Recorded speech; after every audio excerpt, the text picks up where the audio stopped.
So welcome back for another segment of Art and Soul at the Arts Garden Conversations.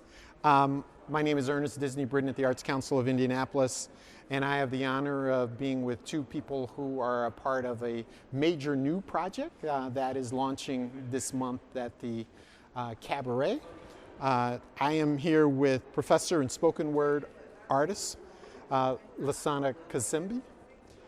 Judith Thomas, a Black cultural leader and public historian who recently joined the mayor's office as the deputy mayor of neighborhood engagement. We're going to spend the next few minutes talking about this new amazing project exploring, well, I'm going to just give you the title because it's long, the Voodoo, the Voodoo of Hell's Half-Acre, the traveling genius of Richard Wright, from Natchez to Chicago, a blues poetry opera. It'll have its debut on February 5th, and we're going to hear all about it. So let's begin with the artist behind this project. Yes, sir. What's a blues opera? And also, tell us about that colossal title. That's quite a title, and what's the motivation behind this project? Okay, well, allow me to answer the last part of that first. The purpose of this project is to lift up, is to elevate, celebrate, interrogate the art, the life, the legacy, the living witness, and the living genius of Richard Wright, novelist, cultural critic, political activist, social commentator, poet. We have to have a new relationship with our history. And as I was telling my daughter just before I came over here, the myth around people living forever is just that. No one lives forever, but people live forever through our memory of them. And so to hold up his work, to represent his work, convey his work to successive generations, I see that as a social and a moral and a cultural obligation. I'm a culture worker. So that's the purpose, is to give due and necessary attention to this giant with this long shadow and this deep footprint, whose work and impact is still reverberating decades and decades later. And it's just really a cardinal sin that young people do not know who he is. So this is an opportunity for us as educators and artists. The title, The Voodoo of Hell's Half-Acre, actually came from a short story that he entered into, for publication, into a newspaper called the Mississippi Southern Register, back when he was, I think, maybe around 12 years old or something like that. And so, he was born in Natchez. He was born in Natchez, Mississippi, right? And he enters a writing contest. He knew at a very early age he wanted to write. And so it's a short story about a widow who got cheated out of her land by some unscrupulous land speculator. So the story is lost to history. No one knows where it is. I've searched ardently for it. I cannot find it. But anyway, so I thought it would be a perfect, obscure, sort of mysterious sort of a title to put in there. And that is, to our knowledge, the first recorded publication that he actually created, a piece of writing that he actually developed. Yes. So I thought that would add to the homage factor. The blues poetry opera, that comes out of our folklore. Richard Wright wrote one of the most important essays back in 1934 called Blueprint for Negro Writing. And it was in that very important essay where he laid down what was the social and the artistic and the moral obligation of the artist, specifically the black artist, specifically the black writer. And that is, we have to develop a consciousness about ourselves and about our people that exceeds the limited imagination that has been imposed and cast upon us. That consciousness must be deep, it must be complex, it must be nuanced, because we are a deep, complex, nuanced, we're the oldest people on the planet. So we need an artist's sensibility to be able to interrogate and apprehend and then convey that and then to reinscribe that history. So what better medium to do that than the blues, right? Ralph Ellison said the blues is a autobiographical chronicle of a personal catastrophe expressed lyrically. So we want to have the alchemy and the context of the blues, and we also want the context of epic story, hence the opera.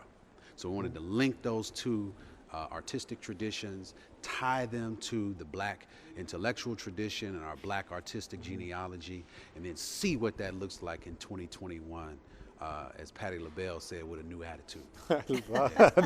This is going to be exciting. So on February the 5th, Yes. there will be that debut. Yes, sir. You chose the cabaret Yes. as part of that, and you've gathered a pretty huge ensemble of local artists to help mount this production. Yes, sir.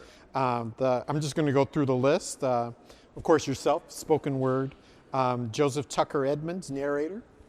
Allison Victoria, who was a vocalist, and Judith, that was someone that we selected as a featured artist a couple of years ago for Art and Soul. Ernest Stewart, trombone. Brandon Meeks on the bass. Lindsay Huddleston, cello.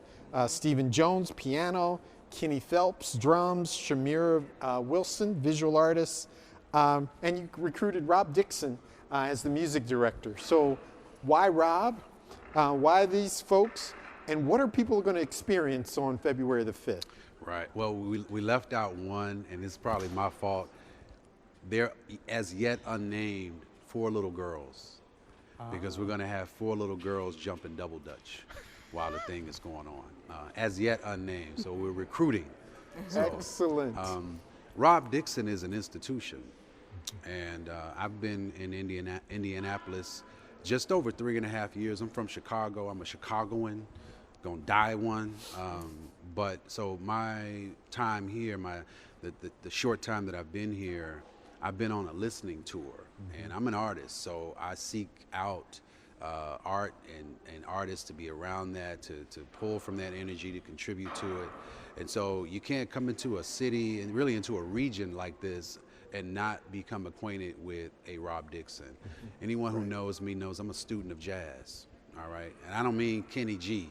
Kenny G arguably could be a machine, but that's not what we're talking about. I'm a student of jazz, so he is a consummate artist, composer as well.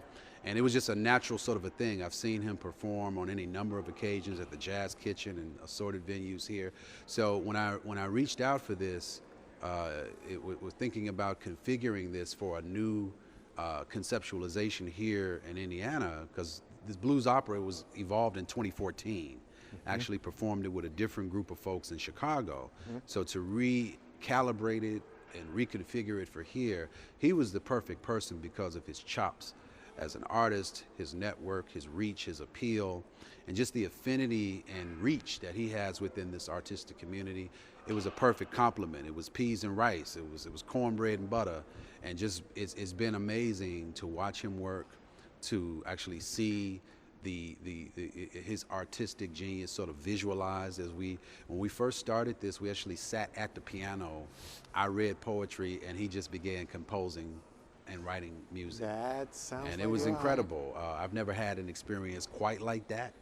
And so it's been, I think, a really wonderful coming together. We're very fortunate too, because this little city has some enormous talent. And so I think we all have been very fortunate to have such a rich and accessible artistic community here of these musicians. And so they're, in their own right, they're just dynamic. But when they come together as a collective, woe unto thee. So it's going to be, I think, a really wonderful celebration of art. It's going to be a wonderful coming together of story song, of our traditions, and to see our culture elevated and lifted up. And I think too, when people actually see it, it's going to be unlike anything that they've ever seen before, because usually, there's a sort of a colonized space that certain terms have. Like when you hear opera, you don't think Africana people. Yeah. So we wanted to say, yes, we do inhabit that tradition as well. Yes, we do. We inhabit it well, because black cream rises to the top. Well, so, and I absolutely love how you chose the word of talking about how it, the infusion and intersectionality of all of these works is actually going to lead to this epic moment, or this epic experience when you get there. Judith, when you're talking to folks, and you've been involved with the project in sort of helping to mold it, and you also have this incredible experience in terms of not only Visit Indy, but also your leadership in terms of working with musicians and in the arts community when you were leading the Madam Walker, another incredible opportunity. So what does it mean to you to be working on this project, and what are you hearing when you talk to people about it? Because you've been one of the driving forces for actually getting people to get engaged with this project. I think the exciting part for me is, one, storytelling, and storytelling with incredible talent. It's telling a story about our people and our history. I think a lot of the focus will be about the Northern Migration. And during my time working with artists, and I've always been a lover of history, because everything has a history. You know, I love the history of jazz. I like the current times of jazz, but the history of jazz is even deeper than anything anyone could imagine. And so same goes with this story and this opera. And it's telling when the struggles that African Americans had, black folks had in the South after slavery, and how the rest of us got up north. That's why I'm up north, because my folks said, I'm not taking it anymore in Mississippi, I'm not taking it anymore in Alabama. There's an opportunity up north that we hear is the promised land. That reality was not the promised land. But there were some opportunities, and I think that there's a whole other generation doesn't even realize the sacrifices their folks made to get up here. So if this sparks interest, and it already is, when I tell people about this, like, wow. And that it's Richard Wright, and that you can go into his stories and see the stories. You know, reading Black Boy and seeing what he went through. The fact that he was denied, because when he wrote the Voodoo of Hell's Half-Acre, or the first published piece that he had, people didn't believe he wrote it. Same thing with August Wilson, which is, I believe, why he, the playwright, left school, high school. So the fact that this man was such a genius and went through the hell that he went through, took a chance to move up north and went through a lot of things. That story is so strong, and hopefully people will go back and look in their own families and say, what did they go through to get to where we are now and why we're here now, and I have the opportunities that I have. So that's one side of it. But the music and the talent and the people from Indianapolis that will be a part of this, we could talk about that for days. And I think, how do people go in person? So this on February 5th is an in-person opportunity. It is for the artists. It is for the artists. Yes. Okay, all right. The cabaret, like us all, we've been affected by this era. So they have some policies in place. So we're actually going to be filming this live. And what will happen is that it's being produced by WFYI. It will air on cable television. And we're also going to be streaming it, so folks will get an opportunity to see it as well. YouTube, Facebook, and Instagram Live. So we're gonna, our plan is to saturate, this carpet bomb the state, the region, with news about this performance, this presentation, this, and then hopefully we're going to be able to have it in the right places, and people will be able to tune in a variety of ways. Excellent. That is so exciting. Yeah. I'm really looking forward to it. Me And of too. course, the Arts Council is right next to the cabaret, so That's right. Right. I might peek through Yeah, you through the peek your door. head in, yeah. I do have one more question. I want to thank you guys for taking some time to be with us at Art and Soul at the Arts Garden. Judith has been a part of this celebration for years. Yeah, wonderful. As part of a planner for the last couple of years. Yes. But also an attendee. And so I want to thank you for all of that as well. Of course. But I have one more question, that during the pandemic, there's been a lot of soul searching and conversations amongst arts and cultural leaders in Indianapolis about issues of racial equity, access, diversity. What would you like to see in the next couple of years? What are the 3 most important changes you'd like to see happen to ensure a creative life for all? Well, I think we're going to go through a renaissance. And I think the renaissance is going to be celebrating everyone. I think, one, being able to tell our stories and be creative, and artists, local artists, African-American artists, Latino artists, what have you, will be able to be celebrated everywhere. not just in their own areas or in their own venues, but everyone will want to hear these stories and see the talent that we have. Yes. And incorporate it in everything from organizations to government, to corporations, to conventions that come here, to be able to just capture that and celebrate.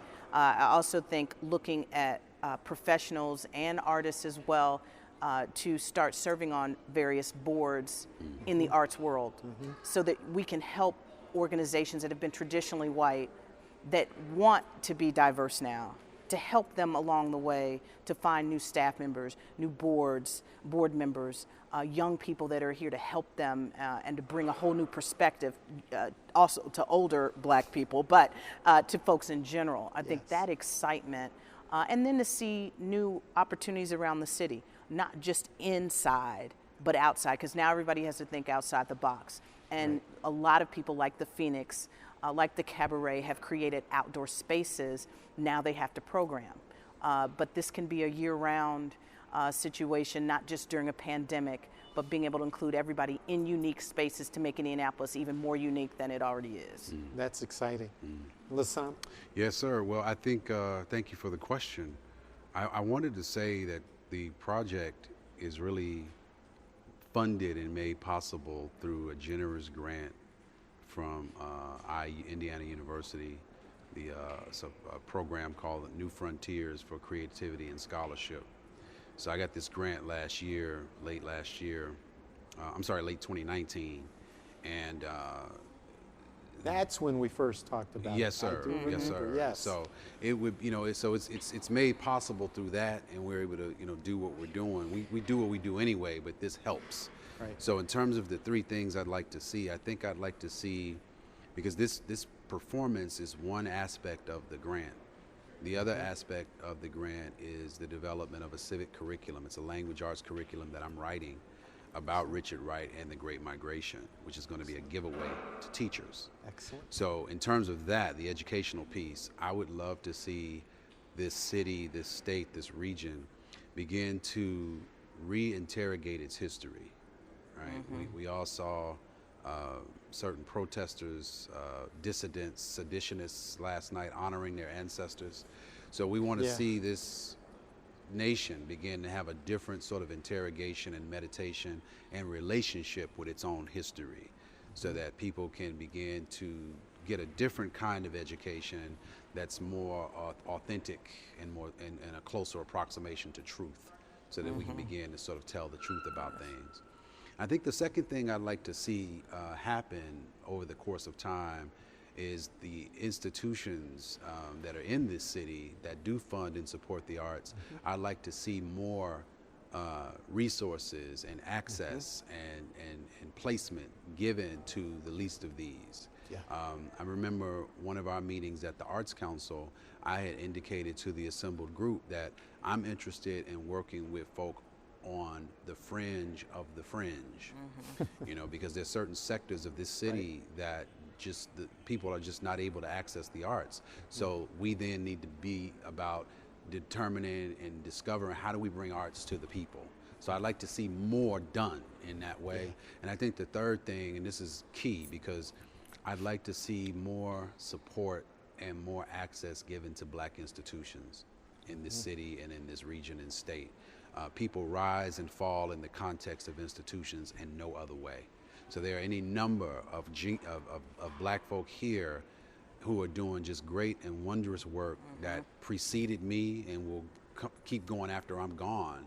So I'd like to see those organizations supported, because our communities, we need institutions in order to thrive, and not just artistic institutions. We need business institutions. We need, fresh fruit and produce and things of that nature. So we need to see some TLC in the form of institutional development given and saturated in these communities that are just under-resourced, intentionally in some cases. So those are the sorts of things that I'd like to see, really acute change on the micro level, and we can do those sorts of things as educators, as artists, but I think we want to see also some broad change happen that can begin to impact in a positive way these generations and successive generations and those who are yet to be born.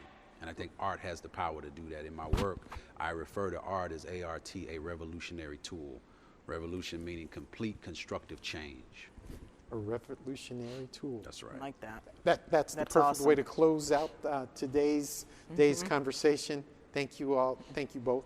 Lasana, Thank you. Thank you. Thank you, Judith, Ernest. Thank you. Looking forward to 2021, and I can't wait till Right on. seeing this black opera. It's going to be wonderful. Absolutely. And let's continue with Art and Soul at the Arts Garden.